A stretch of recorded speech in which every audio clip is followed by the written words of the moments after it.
بتاؤ ماں کی خدمتوں کا بدلہ دے سکتا ہے؟ ماں کے پیار کا صلہ دے سکتا ہے؟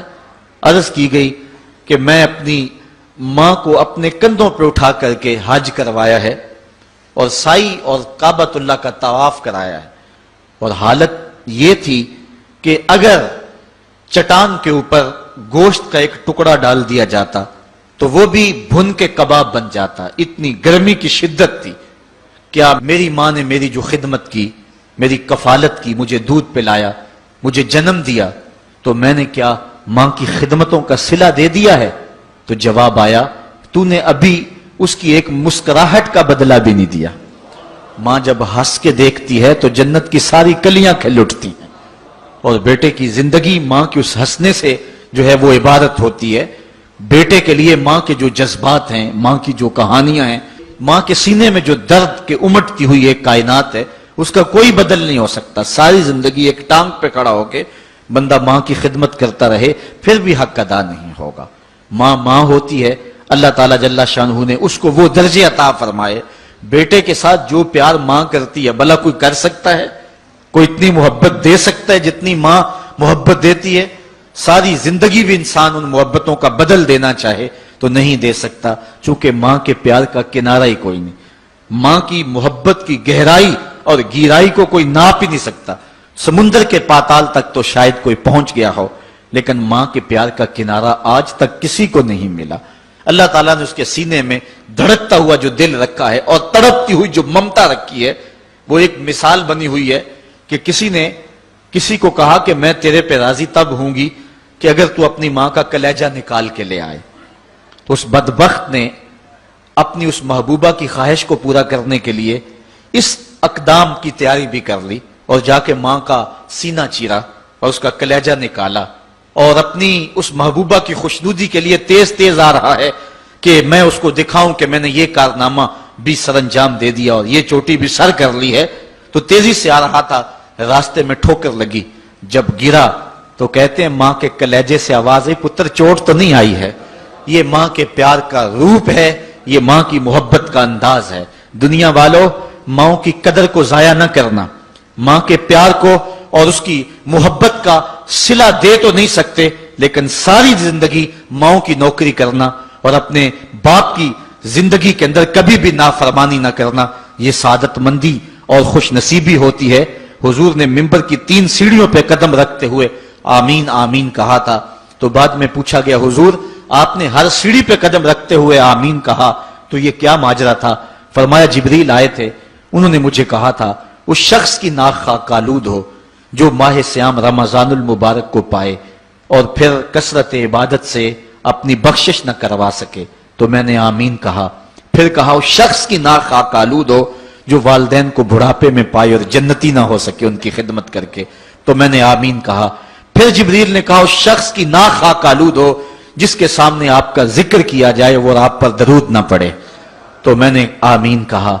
تو وہ شخص کتنا بد نصیب ہے جو والدین کو ناراض کر لیتا ہے۔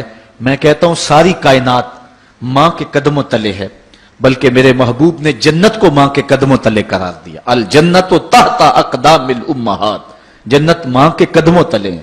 ماں اتنا پیار کرتی ہے کہ جس کا کسی ترازو پہ تول نہیں ہو سکتا، اور اس کے پیار کا صلہ بدلہ ساری زندگی خدمت میں بھی گزار دیں پھر بھی نہیں دیا جا سکتا۔ اللہ تعالیٰ جل شانہ نے ایسا رشتہ ماں کی صورت میں پیدا کیا ہے، جنت کی چھاؤں کا دنیا کے اوپر روپ ہے ماں کی ذات، جنت کی گھنی چھاں ہے ماں کا وجود، اور اللہ نے اپنی رحمتوں کو اگر کوئی صورت دی ہے تو وہ ماں کا روپ ہے، اور ماں کے سینے میں وہ تڑپتی ہوئی ممتا اور محبت کے وہ پگھلتے ہوئے جذبات رکھے گئے ہیں کہ دنیا پر ماں کے پیار کا بدل نہیں ہے۔ میں کہا کرتا ہوں آج کوئی شے بھی خریدنے نکلیں تو آپ وثوق سے نہیں کہہ سکتے یہ خالص ہے، ہر شے 2 نمبر دستیاب ہے، ہر شے میں ملاوٹ ہے، لیکن ایک چیز آج بھی ملاوٹ سے پاک ہے اور وہ ماں کا پیار ہے۔ ماں کی محبت آج بھی کھری ہے اور آج بھی اس میں کوئی ملاوٹ نہیں ہوئی۔ بچہ بوڑھا بھی ہو جائے لیکن ماں کے لیے وہ بچہ ہوتا ہے، ماں کی دعائیں اسی طرح اس کے لیے ہوتی ہیں، اور بچہ آغوش مادر میں آ کر پھر طفل سادہ رہ جاتا ہے۔ یہ ماں کا پیار اور ماں کی محبتیں ایک شاعر نے ماں کی محبت کا نقشہ کھینچتے ہوئے کیا خوبصورت بات کہی. وہ کہتا ہے مدت ہوئی میری ماں نہیں سوئی تابش، میں نے ایک بار کہا تھا مجھے رات کو ڈر لگتا ہے. کہا سحری کے وقت میں نے ایک بار اٹھ کے رات کو چونک کر کہا تھا مجھے رات کو ڈر لگتا ہے. مدت ہو گئی اس بات کو، یہ قصہ پرانا ہو گیا ہوا ہے، مجھے بھی بھول گیا ہوا ہے، لیکن میری ماں رات کو نہیں سوتی، میرے بیٹے کو کہیں ڈر نہ لگ رہا. یہ ماں کے پیار کا روپ ہے. علامہ اقبال جب ان کی والدہ انتقال کر گئیں تو وہ دیار غیر میں تھے، تو اس وقت انہوں نے ایک طویل مرثیہ لکھا اپنی ماں کی یاد میں، جس کا عنوان ہے والدہ مرحومہ کی یاد میں. اس کے اندر لکھتے ہیں آہ اب وطن میں ہوگا کس کو میرا انتظار، آہ وطن میں ہوگا اب کس کو میرا انتظار، کون میرا خط نہ آنے سے رہے گا بے قرار، آرزو لے کر تیری خاک مرکز پہ آؤں گا، اب دعائے نیم شب میں کس کو میں یاد آؤں گا. کون پچھلے پہر اٹھ کے دعا کرے گا؟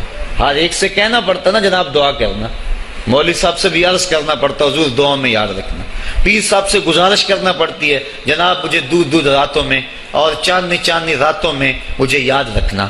حاجی کو معتمر کو کہنا پڑتا جناب دیار حرم میں جا رہے ہو اور دیار حبیب میں جا رہے ہو وہاں مجھے دعاؤں میں یاد رکھنا، سین حرم میں بھی اور جالی کے سامنے بھی.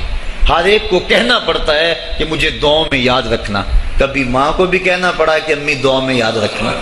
ماں کے ہاتھ ویسے اٹھے رہتے ہیں اور جب ماں کے ہاتھ اٹھ جائیں اجابت کے سارے دروازے کھل جاتے ہیں. میں نے پڑھا کتب حدیث میں جو دعائیں رد نہیں ہوتی ان میں سے ایک ماں کی دعا ہے. جب ماں ہاتھ اٹھا دے تو جنت کے سارے دروازے کھل جاتے ہیں. اور یہ لازمی نہیں ہے کہ ماں رابعہ بصریہ ہو تو پھر ہی اس کی دعا قبول ہوتی ہے. اپلے تھاپتی ہوئی ماں اور لیپا پوتی کرتی ہوئی ماں جو ہے وہ مٹی سے بھرے ہوئے ہاتھ اٹھا دے تو اللہ ان ہاتھوں کو بھی خالی نہیں موڑتا. ماں جب بولتی ہے تو اس کے لہجے میں جبریل بولتا ہے. ماں جب مسکراتی ہے لگتا ہے جنت کی ساری کلیاں کھل اٹھی ہیں. ماں کے چہرے کی رونق اور ماں کے چہرے کی جو ہے وہ خوشی بیٹے کے دل کو حقیقی قرار اور حقیقی تسکین دیتی ہے. جو ٹھنڈ ماں کے ساتھ نصیب ہوتی ہے وہ کائنات میں کسی اور جگہ پہ نہیں ہے. جو گھنا سایہ ماں کے دامن میں ہے وہ کسی اور جگہ میسر نہیں ہو سکتا ہے. وہ کیا کہا تھا کسی نے کہ 5 اسٹار ہوٹلوں میں کھانا کھانے میں وہ لذت کہاں جو چولہے پر بیٹھ کے ماں کے ہاتھوں سے پکی ہوئی چپاتیاں کھانے میں آتا ہے. عالی جناب حضرت صاحب کیا کیا اسٹیٹ سیکرٹری نام لیتے ہیں لیکن وہ لطف کہاں جو ماں اوئے ببلو اوئے پپو اور اوئے مٹھو کہہ کے پکارتی ہے. جو مٹھاس ان لفظوں کے اندر ہے وہ بڑے اور بھاری اور بھرکم الفاظ اور خطابات کے اندر کہاں ہے. اونچی کرسی پہ بیٹھنے کا وہ لطف نہیں ہے جو ماں کے قدموں میں بیٹھنے کا ہے. اللہ نے ماں کے روپ کے اندر ایک محبت اور ایک الفتوں کا ایک ایسا دریا دیا ہے کہ جس کے اندر انسان جب جاتا ہے تو اس کے دکھوں کے سارے میل دھل جاتے ہیں اور وہ بالکل آسودہ ہو جاتا ہے. یہ ماں کا روپ ہے، یہ ماں کا پیار ہے. تو ماں کا بچھڑ جانا، اس دنیا سے چلے جانا، یہ ایسے ہی ہوتا ہے جس طرح کوئی بندہ گھنے سائے میں کھڑا ہو تو اچانک اس کو دھوپ میں کھڑا کر دیا جائے، پھر اسے پتا چلتا ہے کہ کتنا گھنا سایہ تھا. جس طرح درخت ساری دھوپ اپنے اوپر سہتا ہے اور جو اپنے نیچے کھڑا ہو اس کو ٹھنڈک دیتا ہے، اسی طرح ماں باپ سارے دکھ اپنے اوپر سہتے ہیں لیکن اپنی اولاد کو ٹھنڈک پہنچاتے ہیں. ماں باپ کے اس دنیا سے چلے جانے کے بعد پتا چلتا ہے کہ میں کتنی گھنی چھاؤں سے کس کڑاکے دار دھوپ میں آ گیا ہوں اور میری زندگی کے اندر کتنے دکھوں کا زہر گل رہا ہے. جو زہر پہلے ماں ہمارے قریب نہیں آنے دیتی تھی، جو باپ ہمارے قریب نہیں آنے دیتا تھا، وہ اپنی باہوں میں اور اپنے سینے میں ان غموں اور دکھوں کو سمیٹ لیا کرتے تھے. تو ماں کا بچھڑ جانا، ماں کا اس دنیا سے چلے جانا، یہ بہت بڑا سانحہ ہوتا ہے.